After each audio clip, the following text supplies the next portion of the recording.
The Governance of China, Volume 2, by Xi Jinping. Audiobook, Part 26.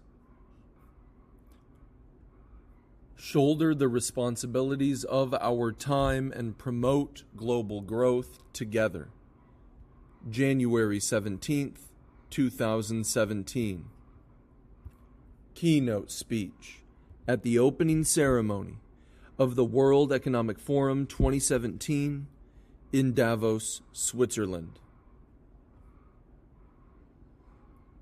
President Doris Lethard and Mr. Roland Hausen, heads of state or government and deputy heads of state, heads of international organizations, Dr. Klaus Schwab and Mrs. Hilda Schwab, ladies and gentlemen, dear friends, I am delighted to come to beautiful Davos. Davos, though a small town in the Alps, is an important window for taking the pulse of the global economy. People from around the world come here to exchange ideas and insights, which broaden their vision. This makes the WEF annual meeting a cost-effective brainstorming event, which I would call Schwab Economics. It was the best of times, it was the worst of times. Footnote 1. Charles Dickens, A Tale of Two Cities. Charles Dickens, 1812 to 1870, was a British author. End of footnote 1. These are the words used by the English writer Charles Dickens to describe the world after the Industrial Revolution. Today, we also live in a world of contradictions. On the one hand, with growing material wealth and advances in science and technology, human civilization has developed as never before. On the other hand, frequent regional conflicts and global challenges like terrorism, refugees, poverty, unemployment, and a widening income gap have all added to the uncertainties of the world. Many people feel bewildered and ask themselves, what has gone wrong with the world? To answer this question, one must first track the source of the problem. Some blame economic globalization for the chaos. Economic globalization was once viewed as the treasure cave found by Ali Baba in the Arabian Nights, but it has now become a Pandora's box in the eyes of many. The international community finds itself in a heated debate on economic globalization. Today, I wish to address the global economy in the context of economic globalization. The point I want to make is that many of the problems troubling the world are not caused by economic globalization. For instance, the refugee waves from the Middle East and North Africa in recent years have become a global concern. Several million people have been displaced, and some small children have lost their lives while crossing the rough sea. This is indeed heartbreaking. It is war, conflict, and regional turbulence that have created this problem, and its solution lies in making peace, promoting reconciliation, and restoring stability. The global financial crisis is another example. It is not an inevitable outcome of economic globalization. Rather, it is the consequence of excessive pursuit of profit by financial capital and a grave failure of financial regulation. Simply blaming economic globalization for the world's problems is neither consistent with reality nor helpful for finding solutions to the problem. From the historical perspective, economic globalization is a result of growing social productivity and a natural outcome of scientific and technological progress, not something created by any individuals or any countries. Economic globalization has powered global growth and facilitated movement of goods and capital, advances in science, technology, and civilization, and interactions among peoples. But we should also recognize that economic globalization is a double-edged sword. When the global economy is under downward pressure, it is hard to make the cake of global economy bigger. It may even shrink, which may cause conflicts between growth and distribution, between capital and labor, and between efficiency and equity. Both developed and developing countries have felt the pinch. Voices against globalization have exposed problems in the process of economic globalization that we need to take seriously. As a line in an old Chinese poem goes, honey melons hang on bitter vines, sweet dates grow on thistles and thorns. Footnote 2. Xin Jiqian, Origin of Ancient Poetry, Gu Shiyuan. This is an anthology of ancient poems composed between the 21st century BC and AD 618. Xin Jiqian, 1673 to 1769, was a poet of the Qing dynasty. End of footnote 2. In a philosophical sense, nothing is perfect in the world. Those who claim something is perfect because of its merits, or who view something as useless just because of its defects, have failed to see the full picture. It is true that economic globalization has created new problems, but this is no justification to write it off altogether. Rather, we should adapt to and guide economic globalization, cushion its negative effects, and make it benefit all countries and all nations. There was a time when China too had doubts about economic globalization and was not sure whether it should join the World Trade Organization. But we came to the conclusion that integration with the global economy is a historical trend. To grow its economy, China must have the courage to swim in the vast ocean of the global market. Those who fear to face the storm and explore the new world will sooner or later drown in the ocean. Therefore, China took the bold step to embrace the global market. From time to time, we have struggled to keep our heads above the water, and we have encountered whirlpools and choppy waves, but we have learned how to swim in this process. It has proved to be the right strategic choice. Whether you like it or not, the global economy is the great ocean from which you cannot escape. Any attempt to cut off the flow of capital, technologies, products, industries, and people between economies and channel the waters in the ocean back into isolated lakes and creeks is simply not possible. Indeed, it runs counter to the historical trend. The history of humanity tells us that problems are not to be feared. What should concern us is refusing to face up to problems and not knowing what to do about them. In the face of both the opportunities and challenges of economic globalization, the right thing to do is to seize every opportunity, jointly meet challenges, and chart the right course for economic globalization. At the APEC Economic Leaders Meeting in late 2016, I spoke about the need to make the process of economic globalization more vigorous, more inclusive, and more sustainable. We should be proactive and manage economic globalization appropriately so as to release its positive impact and keep the process in balance. We should follow the general trend, proceed from our respective national conditions, and embark on the right pathway of integrating with economic globalization at the right pace. We should strike a balance between efficiency and equity to ensure that different countries and different groups of people may all share the benefits of economic globalization.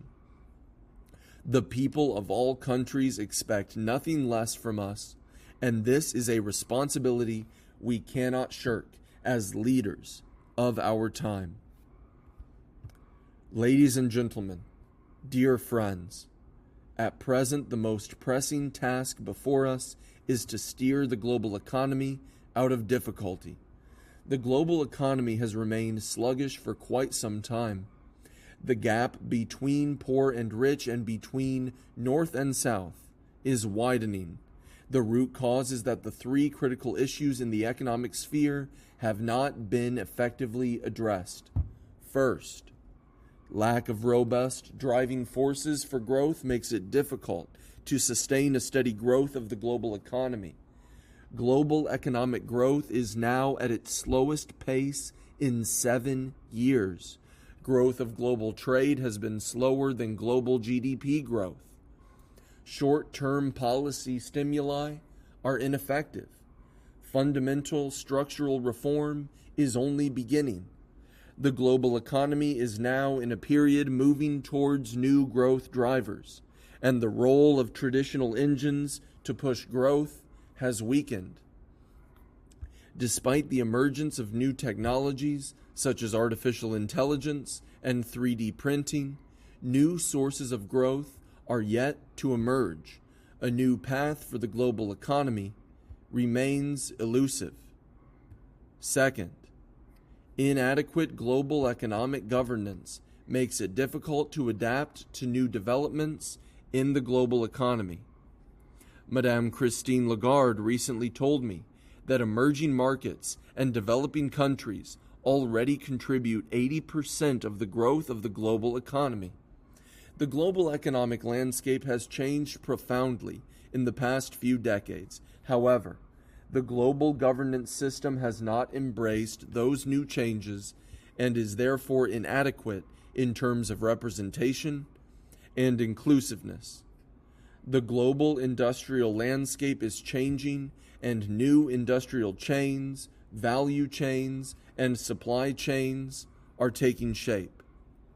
However, trade and investment rules have not kept pace with these developments, resulting in acute problems such as closed mechanisms and fragmentation of rules. The global financial market needs to be more resilient against risks, but the global financial governance mechanism fails to meet the new requirements and is thus unable to effectively resolve problems such as excess international financial market volatility and the buildup of asset bubbles. Third, uneven global development makes it difficult to meet people's expectations for better lives.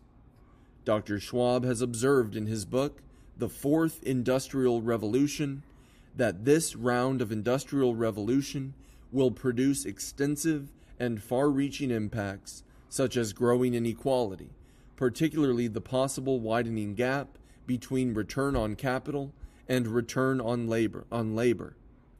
The richest 1% of the world's population owns more wealth than the remaining 99%. Inequality in income distribution and uneven development space are worrying. Over 700 million people in the world are still living in extreme poverty. For many families, to have a warm house, adequate food, and secure employment is still a distant dream. This is the biggest challenge facing the world today. It is also what is behind the social turmoil in some countries. All this shows that there are indeed problems with world economic growth, governance, and development models, and they must be resolved. Henry Dunant, the founder of the Red Cross, once said, "Our real enemy is not the neighboring country. It is hunger, poverty, ignorance, superstition, and prejudice." We need to have the wisdom to dissect these problems. More importantly, we need to have the courage to take actions to address them. First, we should develop a dynamic, innovation-driven growth model. The fundamental issue plaguing the global economy is the lack of driving force for growth. Innovation is the primary force leading development. Unlike the previous industrial revolutions, the fourth industrial revolution is unfolding at an exponential rather than linear rate. We need to chart a new course through innovation. Only with the courage to innovate and reform can we remove bottlenecks blocking global growth and development. With this in mind, the G20 leaders reached an important consensus at the Hangzhou Summit, which is to take innovation as a key driver and foster a new driving force for growth for both individual countries and the global economy. We should develop new development concepts and go beyond the debate about whether there should be more fiscal stimulus or more monetary easing. We should adopt a multi-pronged, holistic approach to address both the symptoms and the underlying problems. We should adopt new policy instruments and advance structural reform to create more space for growth and sustain its momentum. We should develop new growth models and seize opportunities presented by the new round of industrial revolution and the digital economy. We should meet the challenges of climate change and aging population. We should also address the negative impact of IT and automation on jobs. When cultivating new industries, new business forms, and new business models, we should create new jobs and restore confidence and hope to our peoples. Second, we should pursue a well-coordinated and interconnected approach to develop a model of open and win-win cooperation. Today, mankind has become a close-knit community of shared future. Countries have extensive converging interests and are mutually dependent. All countries have the right to development. At the same time, they should view their own interests in a broader context and refrain from pursuing their interests at the expense of others. We should commit ourselves to growing an open global economy, share opportunities and interests through opening up, and achieve win-win outcomes.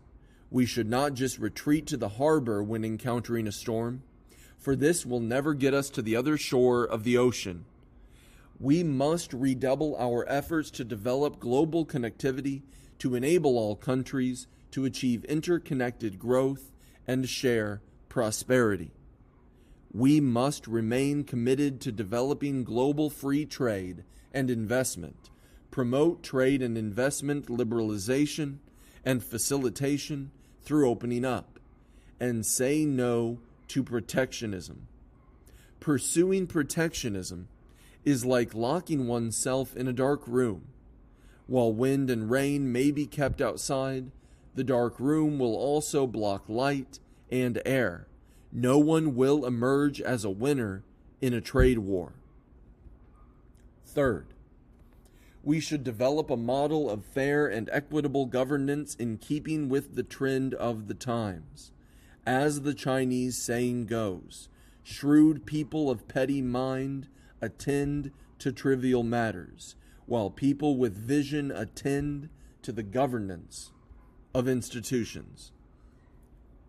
There is a growing call from the international community for reforming the global economic governance system, which is a pressing task for us. Only when it adapts to new dynamics in the international economic architecture can the global governance system sustain global growth. Countries, big or small, strong or weak, rich or poor, are all equal members of the international community. As such, they are entitled to participate in decision-making, enjoy rights, and fulfill obligations on an equal basis. Emerging markets and developing countries deserve greater representation and voice. The 2010 IMF quota reform has entered into force, and its momentum should be sustained. We should adhere to multilateralism and uphold the authority and efficacy of multilateral institutions. We should honor commitments and comply with rules. No one should select or bend rules as they see fit. The Paris Agreement is a hard-won achievement which is in keeping with the underlying trend of global development. All signatories should stick to it, as this is a responsibility we must assume for future generations. Fourth, we should develop a balanced, equitable, and inclusive development model.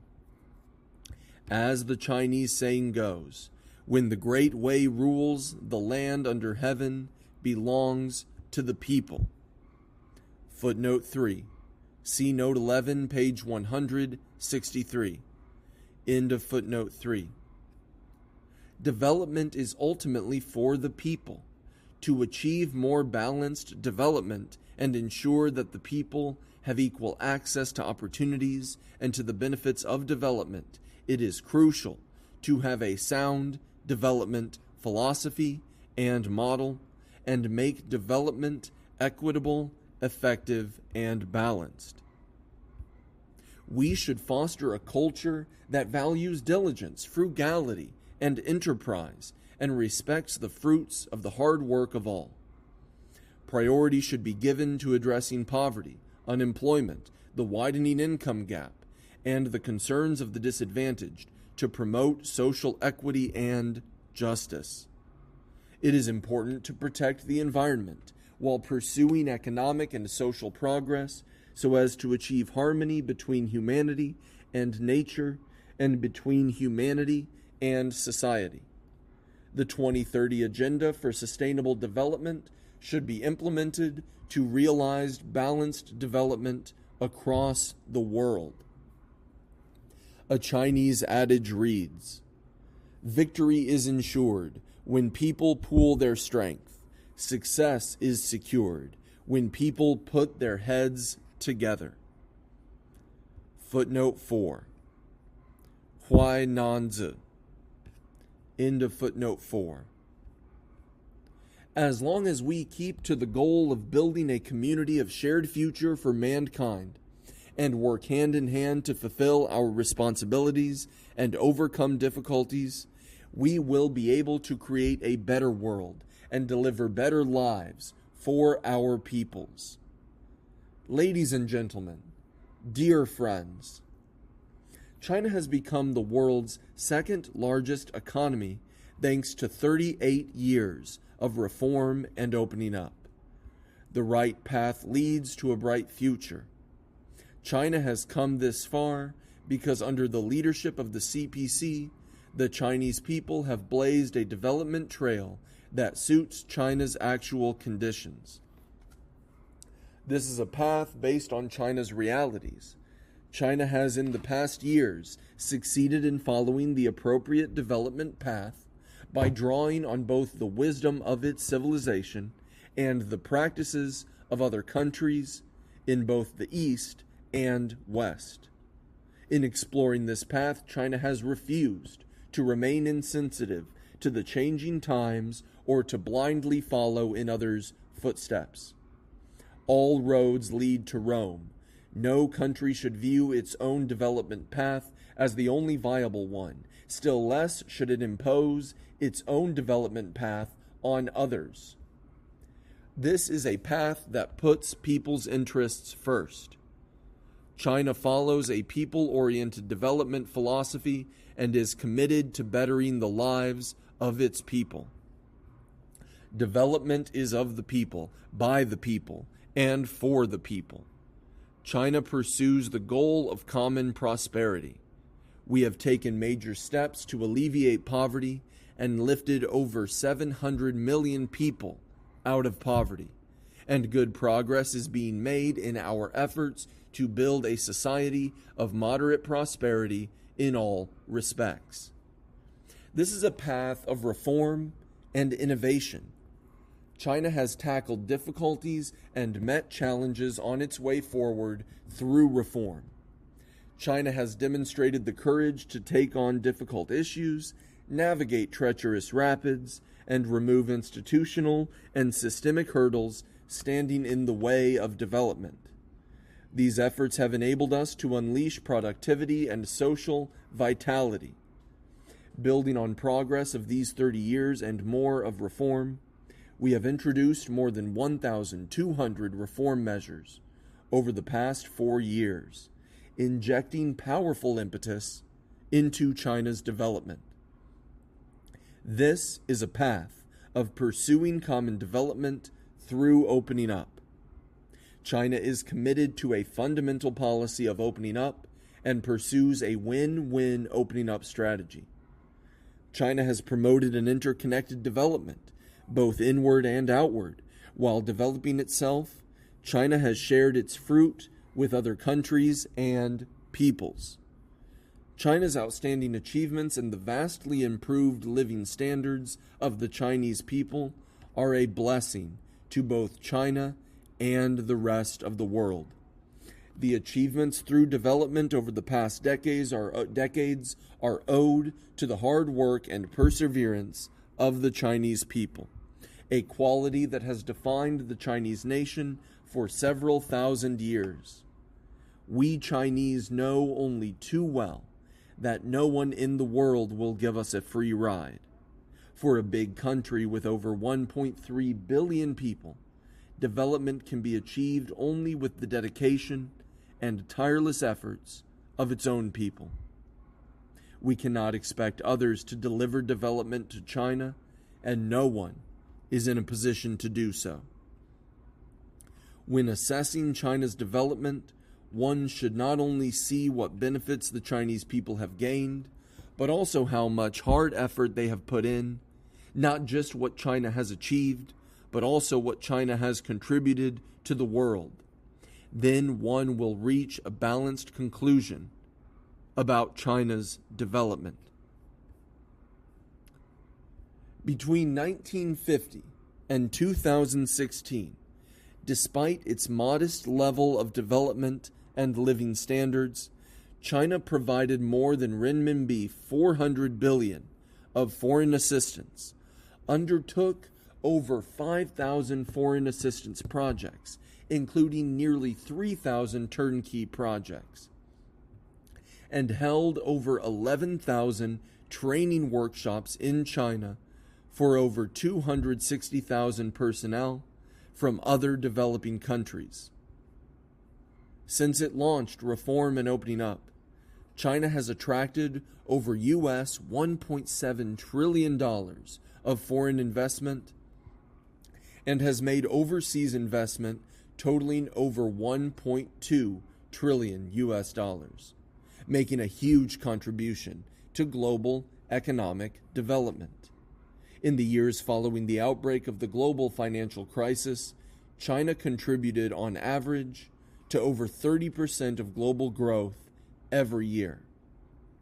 All these figures are among the highest in the world. The figures speak for themselves. China's development is an opportunity for the world. China has not only benefited from economic globalization, but also contributed to it. Rapid growth in China has been a sustained, powerful engine for global economic stability and expansion. The interconnected development of China and a large number of other countries has made the world economy more balanced. China's remarkable achievement in poverty reduction has contributed to more inclusive global growth, and China's continuous progress in reform and opening up has lent much momentum to an open world economy. We Chinese know only too well what it takes to achieve prosperity, so we applaud the achievements of others and wish them a better future. We are not jealous of others' success, and we will not complain about others who have benefited so much from the great opportunities presented by China's development. We will open our arms to the people of other countries and welcome them aboard the express train of China's development. Ladies and gentlemen, dear friends, I know you are all closely following China's economic development, and let me give you an update on the state of China's economy. Our economy has entered what we call a new normal, in which major changes are taking place in terms of growth rate, development model, economic structure, and drivers of growth. But the economic fundamentals sustaining sound development remain unchanged. Despite a sluggish global economy, China's economy is expected to grow by 6.7% in 2016, still one of the highest rates in the world. China's economy is far bigger in size than in the past, and the driving force behind it today could not be reached at the time when we had double-digit growth. Household consumption and the service sector have become the main drivers of growth. In the first 3 quarters of 2016, the added value of the tertiary industry made up 52.8% of GDP, and domestic consumption contributed 71% of economic growth. Household incomes and employment have steadily risen, while per unit GDP energy consumption has continued to drop. Our efforts to pursue green development are paying off. The Chinese economy faces certain downward pressure and many difficulties, including an acute mismatch between excess capacity and an upgrading demand structure, lack of internal drivers for growth, an accumulation of financial risks, and growing challenges in certain regions. We see these as temporary hardships that occur on the way forward, and the measures we have taken to address these problems are producing good results. We are firm in our resolve to forge ahead. China is the world's largest developing country, with over 1.3 billion people, and their living standards are not yet high. But this reality also means China has enormous potential and space for development. Guided by the vision of innovation, coordinated green, open, and shared development, we will adapt to the new normal, stay ahead of the curve, and make coordinated efforts to maintain steady growth, accelerate reform, adjust economic structure, improve people's living standards, and fend off risks. With these efforts, we aim to achieve a medium-high rate of growth and upgrade the economy to the higher end of the value chain. China will strive to enhance the performance of economic growth. We will pursue supply-side structural reform as the general goal, shift the growth model, and upgrade the economic structure. We will continue to cut overcapacity, reduce inventory, deleverage financing, reduce costs, and strengthen weak links. We will foster new drivers of growth, develop an advanced manufacturing sector, and upgrade the real economy. We will implement the Internet Plus action plan to boost effective demand and better meet the individualized and diverse needs of consumers. And we will do more to protect the ecosystem. China will boost market vitality to add new impetus to growth. We will intensify reform in priority areas and key links and enable the market to play a decisive role in resource allocation. Innovation will continue to feature prominently on our growth agenda. In pursuing the strategy of innovation-driven development, we will bolster the strategic emerging industries, apply new technologies, and foster new business models to upgrade traditional industries. And we will boost new drivers of growth and revitalize traditional ones. China will foster an enabling and orderly environment for investment. We will ease market access for foreign investors, build high-standard pilot free trade zones, strengthen protection of property rights, and level the playing field to make China's market more transparent and better regulated. In the coming 5 years, China is expected to import US $8 trillion of goods, attract US $600 billion of foreign direct investment, and make US $750 billion of outbound investment. Chinese tourists will make 700 million overseas visits. All this will create a bigger market, more capital, more products, and more business opportunities for other countries. China's development will continue to offer opportunities to business communities in other countries. China will keep its doors wide open. An open door allows both other countries to access the Chinese market and China itself to integrate with the world. And we hope that other countries will also keep their doors open to Chinese investors and keep the playing field level for us.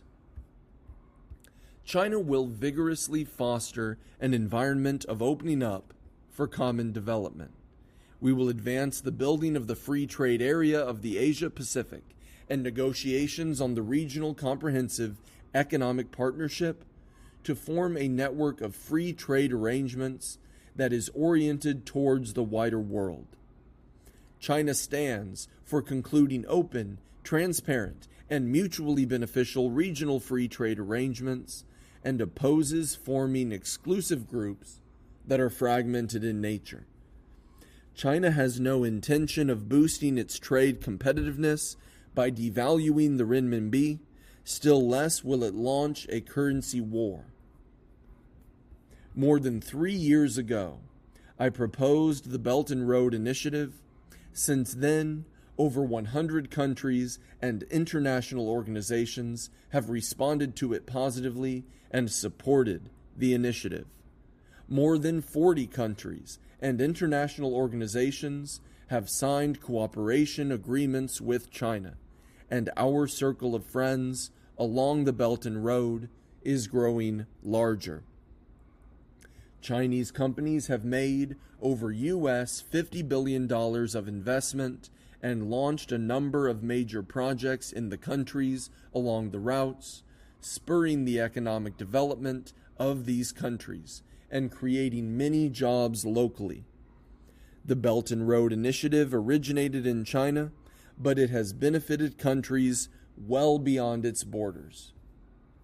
In May this year, China will host in Beijing the Belt and Road Forum for International Cooperation, which aims to discuss ways to boost cooperation, build cooperation platforms, and share cooperation outcomes.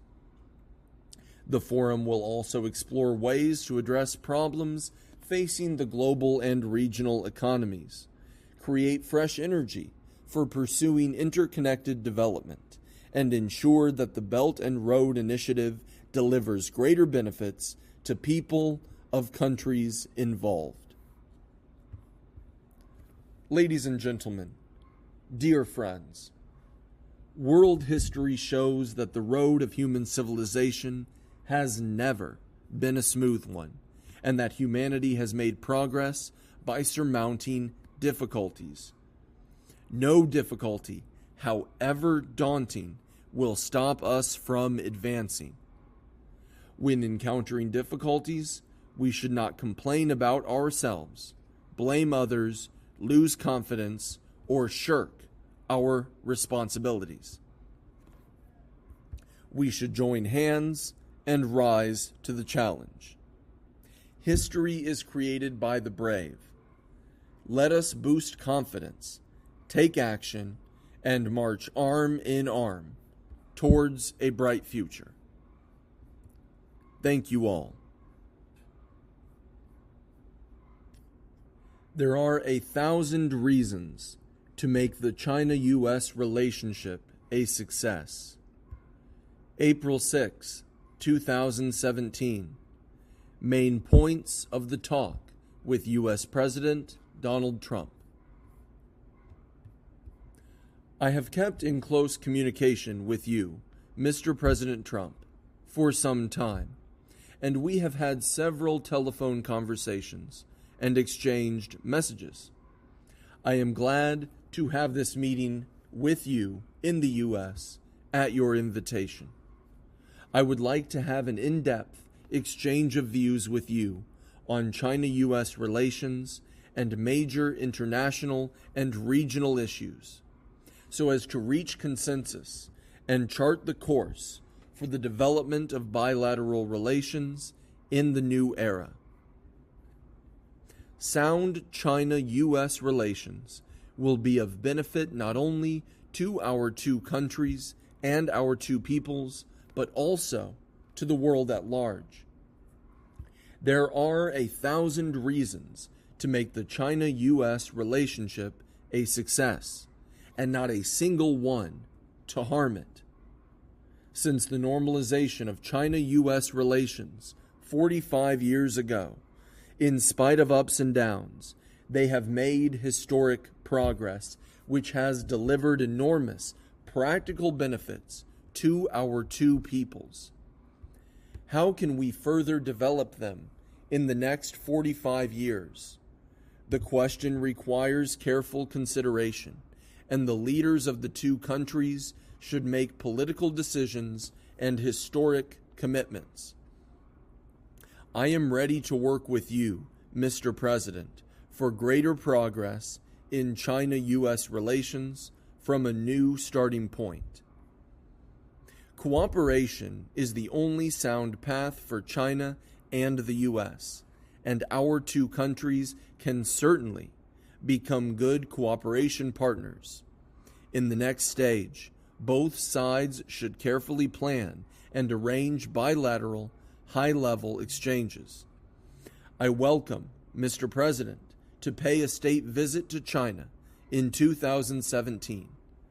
Both sides should maintain close contact through different means and make full use of the newly established high-level cooperation mechanisms on dialogue concerning diplomatic and security issues, comprehensive economic issues, law enforcement, cybersecurity, and social, people-to-people, and cultural exchanges. We should make the cooperation cake bigger, define a list of priority cooperation areas, and strive to gather as many early harvests as possible.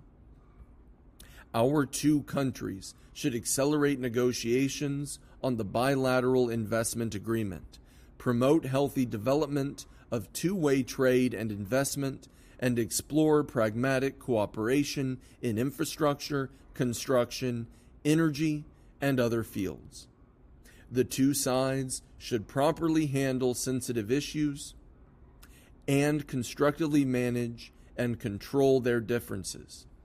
We should enhance communication and coordination on major international and regional issues, jointly promote a proper settlement of flashpoint issues in related areas, expand cooperation in nuclear non-proliferation and fighting transnational crimes, and strengthen communication and coordination within the UN, the G20, the APEC, and other multilateral mechanisms in order to safeguard world peace, stability, and prosperity.